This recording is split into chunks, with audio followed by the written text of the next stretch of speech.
It's helpful to be mindful of how we name things, frame things in our minds, in our patterns of thinking.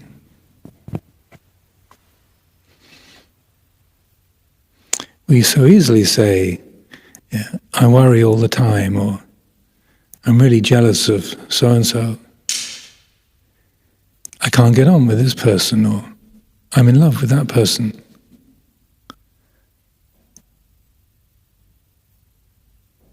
The mind makes these easy judgments.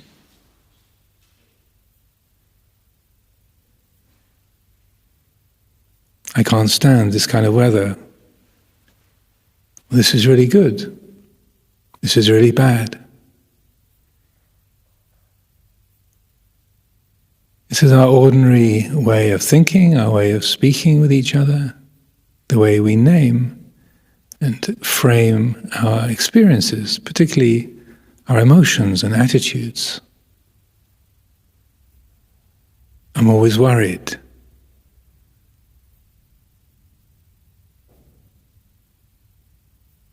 This is really irritating.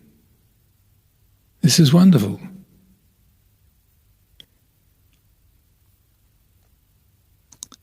I find it really interesting how sometimes you forget the thing that you were worried about, the thing that you were obsessing on.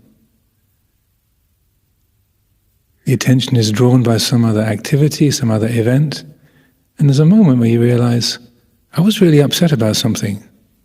What was it?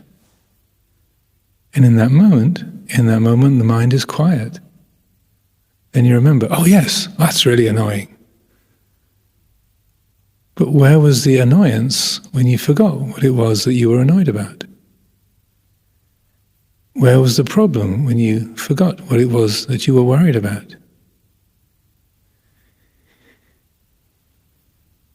Where was that obsession or that attraction to that person when you weren't thinking about them? Your mind was on something else.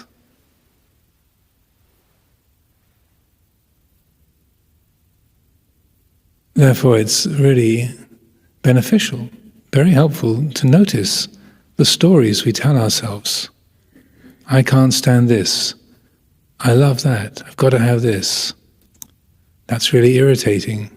This is great. I'm an angry person. I'm a jealous person. I'm always anxious. Notice this.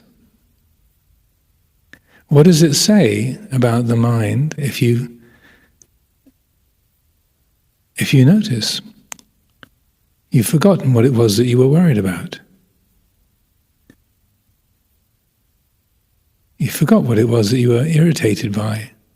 Then you have to reassemble the problem, reassemble the desire object, reassemble the anxiety. If we don't create it, it's not there, I would suggest. But our habits of believing our stories, the way we interpret ourselves and the world, it's so strong, such a deeply ingrained, powerful force in our minds.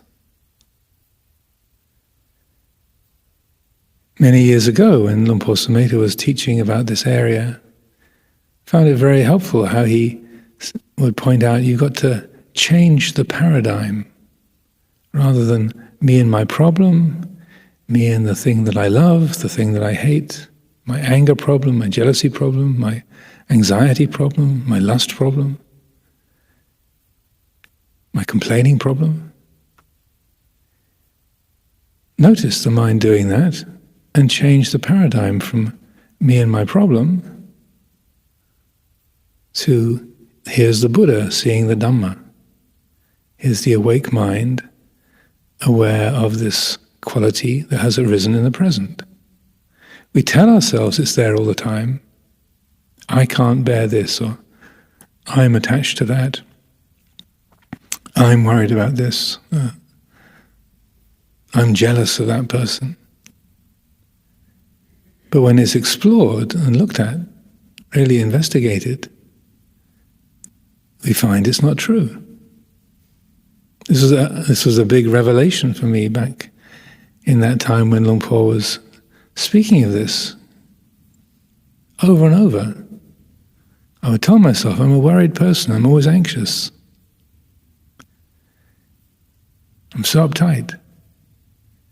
But when you took that approach of really looking, you saw actually, amazing, the Ajahn is correct. Anxiety arises and passes away. Lust arises and passes away. My problem, the thing that I'm irritated by, it arises and passes away. It isn't there all the time. And if we don't create it as a problem, then it's just part of the way the universe is. Part of the pattern of nature. It's this way.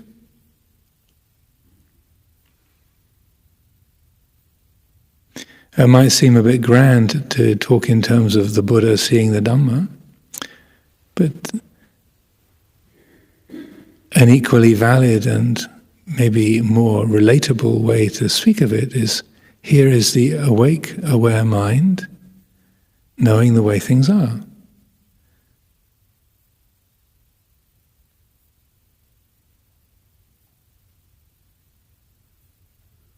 The other day in one of the readings, Luang Por Sumedho was talking about his habit of feeling jealous and relating to it in that same kind of habitual way. I'm a jealous person. Being jealous is so awful. I've got to get rid of this jealousy. It's so ugly, so unworthy, so unskillful. And then trying to wipe out those jealous feelings.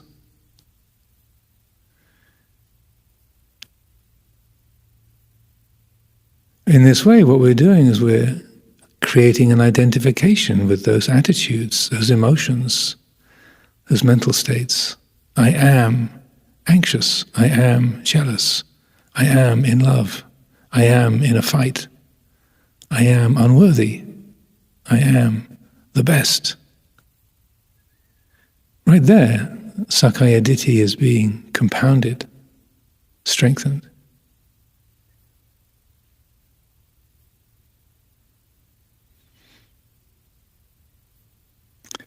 What's helpful to do then is to look at those particularly strong habits or attitudes where the mind really gets stuck, being obsessed with something, worried about something, irritated by something, and make it a field of study. Just as in that account, Luang Por said he put his attention right onto jealousy.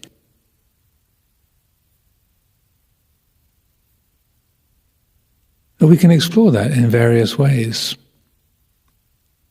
These kind of emotional habits. And one way of doing this, I found also a very helpful part of what Luang Por Sumedho would encourage, is to make a choice. Say, I want to get to know this particular attitude, this feeling of anxiety or desire or irritation, complaining, self-criticism. Just take one particular habit, say, let's look at that. Let's make a study of this. Get it front and center. Look at it, feel it directly.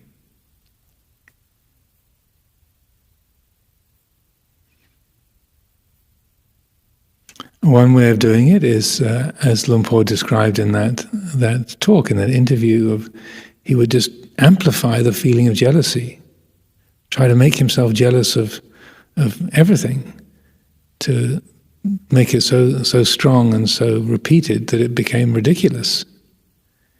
By overfeeding it, it lost its power, became a kind of a joke, ridiculous. It lost its strength because of being seen clearly, being known directly. Its absurdity was revealed that way. That's a skillful, helpful approach that we can use. Another is to use the feelings of the body. Often with emotional states, we so easily get caught up in the stories associated with them. Certainly my mind is like that. Rather than just being able to look at the feeling of worry, the mind immediately goes to the things that I would be worried about, that problem, that issue. The attention gets caught by the stories, the text of our love, our hate, our problem, our worry. So it can be a much more effective access point to use the physical sensation that goes with an emotion.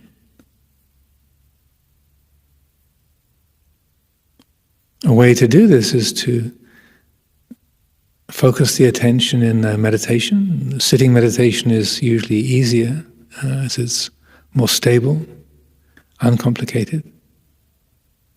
Bring the mind to a quality of focus, steadiness, and deliberately invite that emotional state in. The thing that you're obsessed with, the thing that you're worried about, the regret that you have, the feeling of hatred, and you don't need a lot of story, just to remember the incident that you have regret about, or the thing that you're worried about, just a name or a single word to trigger, a mental image to trigger that emotional state. Desire, fear, aversion, jealousy, whatever it might be. Using the quality of memory and imagination to be a spark, like dropping a match into the hay barn, lights the fire of that emotion. And the tricky part is then to let go of the stories, my problem with that person, or my desire for that person, or my regrets about my behavior, what I shouldn't have done, what I should have done.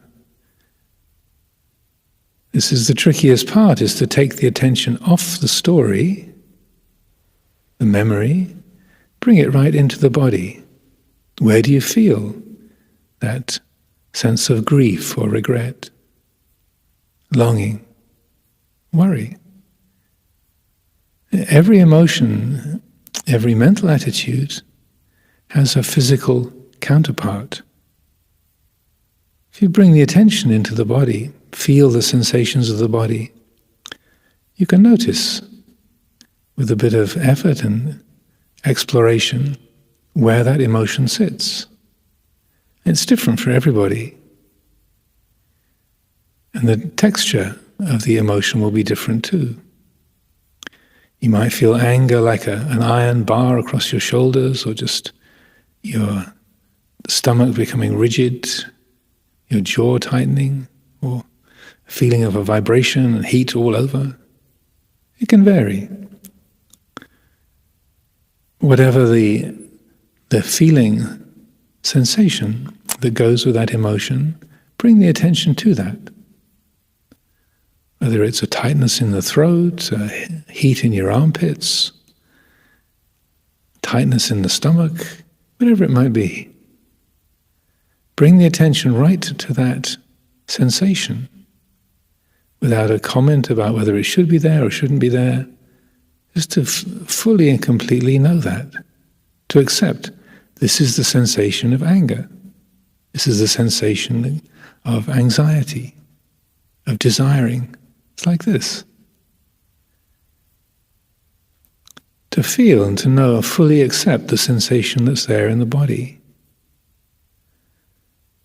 Keep the attention on that. Consciously feel that for a few minutes. 5 minutes, 10 minutes if you can. With no comment, no trying to do anything with it, just feel it. Here it is. This is the result of feeling angry or anxious or lustful, grief-stricken. Here it is, it feels this way. And what we find is that when the story and the selfing is let go of, that even uncomfortable sensations, like with a stabbing pain in the heart of grief, or a tightness in the belly with worry, or whatever it might be, it's much easier to accept in a wholehearted way than all of the self-centered, personalized patterns of thought and shoulds and shouldn'ts. Here it is, it feels like this. Then after a few minutes of that conscious acceptance of it, then we use the rhythm of the breath, particularly the quality of the out-breath, to let it go, let it fade. Not trying to sustain it anymore, but rather to release it, let the whole system relax. And to stay with that until that impact of that memory, that idea, that emotion has faded. The body's relaxed, there's no longer that sensation in your throat or your chest, your armpits, your belly. Come back to where you started from. The mind is focused, attentive, the body relaxed, alert. So in that cycle we've seen the emotional state, the attitude being born, taking shape, doing its thing, living its life, and fading away and dying. We've known and received, fully accepted the whole life cycle of that emotional state. This is what jealousy is like. This is what anger is like. This is what grief is like. So there's no suppression of it, there's a full acceptance and a knowing of it, but it's seen in a non-personal way, felt as an attribute of nature, rather than my longing, my problem, my regret, my conflict. It's this.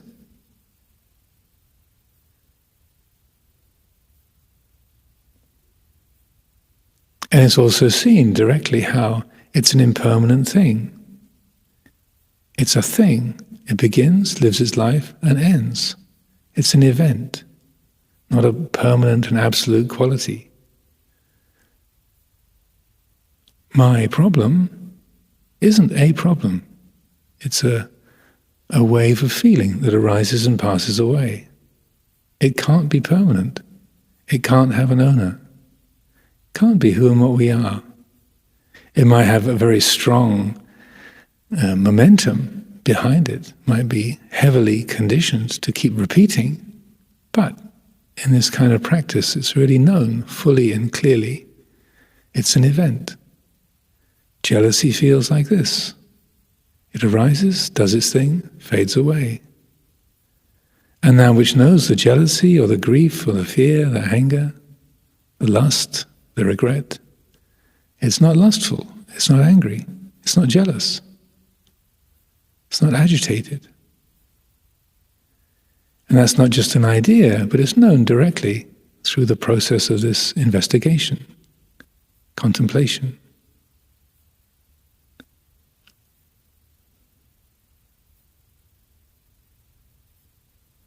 This is developing the anicca sanya, the perception of impermanence, in a very direct and practical way. Also developing the anatta sanya, the perception of not self. Even though it's felt here, known here, these feelings of grief or anger, longing, it's felt here in the sphere of this awareness, but it's directly known in a non-personal way.